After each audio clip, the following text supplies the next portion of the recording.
दिल्ली ये सिर्फ एक शहर का नाम नहीं है। अरे ये तो साम्राज्यों के बनने और मिटने की एक जीती जागती कहानी है।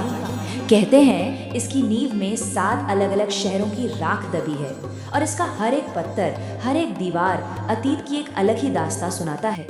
तो चलिए आज इस कहानी की परतों को एक एक करके खोलते हैं। अच्छा, शुरुआत एक ऐसे सवाल से करते हैं जो सुनने में तो बहुत आसान लगता है पर अक्सर लोगों को कंफ्यूज कर देता है। भारत की राजधानी का असली नाम क्या है? दिल्ली या फिर नई दिल्ली? क्या ये दोनों एक ही हैं या इनमें कोई फर्क भी है? नहीं, ये दोनों एक ही बात बिल्कुल नहीं है।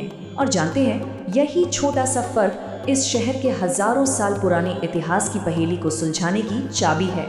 देखिए, दिल्ली तो एक पूरा का पूरा विशाल इलाका है जिसे हम यूनियन टेरिटरी कहते हैं, लेकिन नई दिल्ली उस बड़े से इलाके के अंदर बसाया गया वो एक खास हिस्सा है जिसे 20वीं सदी में भारत की राजधानी बनाया गया। तो फिर दिल्ली की ये महान कहानी ये शुरू कहाँ से होती है? इसकी जड़ें इतनी गहरी हैं कि ये हमें सीधे पौराणिक कथाओं तक ले जाती हैं। देखिए, कहानी की शुरुआत होती है महाभारत काल के इंद्रप्रस्थ से, जो पांडवों की शानदार राजधानी हुआ करती थी।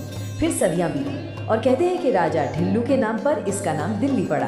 फिर आए तोमर राजा और महान पृथ्वीराज चौहान, जिन्होंने इसे अपनी राजधानी बनाया और नाम दिया किला राय पिथौरा। और बस यहीं से दिल्ली की किस्मत का वो पैटर्न शुरू हो गया जो आज तक दिखता है कि हर नया शासक आता, इसे जीतता, मिटाता और फिर से अपने हिसाब से बनाता था। अब कहानी उस दौर में पहुंचती है जब दिल्ली सल्तनत का दौर शुरू हुआ। ये वो समय था जो शहर के लिए बहुत बड़े बदलाव और भयंकर उथल-पुथल लेकर आया। दिल्ली के इतिहास को समझने का एक बहुत ही दिलचस्प नजरिया है। जरा सोचिए कि दिल्ली एक ऐसी खूबसूरत और कीमती चीज है जिस पर कई ताकतवर बादशाह फिदा थे। हर कोई उसे हासिल करना चाहता था, उसे अपना बनाना चाहता था। तो इस दौर के पहले दावेदार थे कुतुबुद्दीन ऐबक, जिन्होंने अपनी जीत की निशानी के तौर पर कुतुब मीनार बनवाया। उनके बाद आए खिलजी, जिन्होंने शहर को मजबूत दीवारों से घेर दिया और सिरी नाम का एक नया किला बसाया। मतलब हर कोई दिल्ली पर अपनी एक छाप छोड़कर जा रहा था। लेकिन फिर एक ऐसे सुल्तान का दौर आया जिनके एक फैसले ने दिल्ली के इतिहास में एक ऐसा अजीब अध्याय जोड़ दिया जिसे सुनकर आज भी यकीन नहीं होता।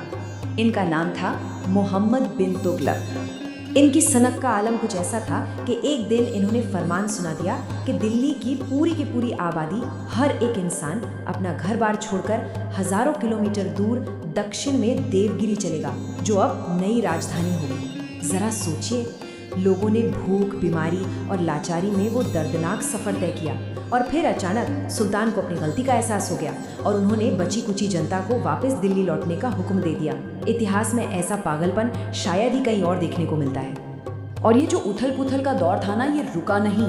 तुगलकों के बाद तैमूर का खौफनाक हमला, फिर सैयद और लोधी वंश। दिल्ली लगातार एक हाथ से दूसरे हाथ में जाती रही।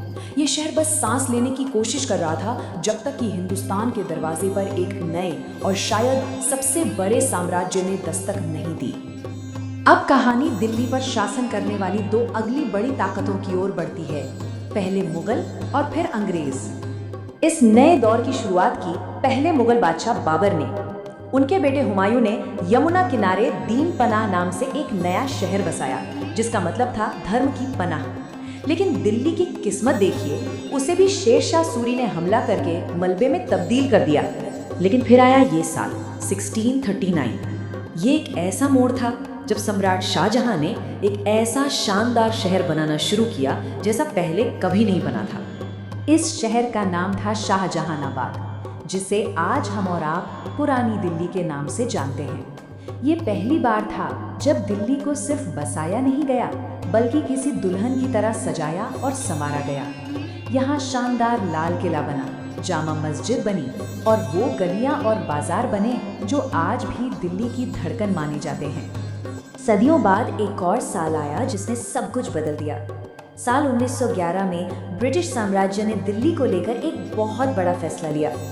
अंग्रेजों ने ऐलान किया कि वो अपनी राजधानी कलकत्ता से हटाकर दिल्ली ला रहे हैं। उनका मानना था कि मुगलों के इस शाही शहर से, इस सेंटर पॉइंट से ही पूरे हिंदुस्तान पर हुकूमत करना सबसे असरदार होगा। एक बार फिर दिल्ली की तकदीर किसी और ने लिख दी थी। और इसके बाद की कहानी, वो कहानी अपने सबसे शानदार मोड़ पर पहुंचती है भारत की आज़ादी के साथ। साल 1947 ये सिर्फ एक तारीख नहीं बल्कि भारत और उसकी राजधानी दिल्ली के लिए एक नया जन्म था, एक निर्णायक पल। 15 अगस्त 1947 को उसी लाल किले की प्राचीर पर जहां कभी मुगल बादशाहों का झंडा लहराता था, वहां आज़ाद भारत का तिरंगा फहराया गया। और इसी के साथ दिल्ली को आज़ाद हिंदुस्तान की राजधानी होने का वो गौरव मिला जिसका वो हकदार थी। ये एक लाइन शायद इस शहर की पूरी कहानी बयां कर देती है। हजारों सालों के उतार चढ़ाव देखने के बाद, इतने जख्म सहने के बाद भी दिल्ली का दिल आज भी वैसे ही धड़कता है। इसकी रूह, इसकी आत्मा आज भी जिंदा है।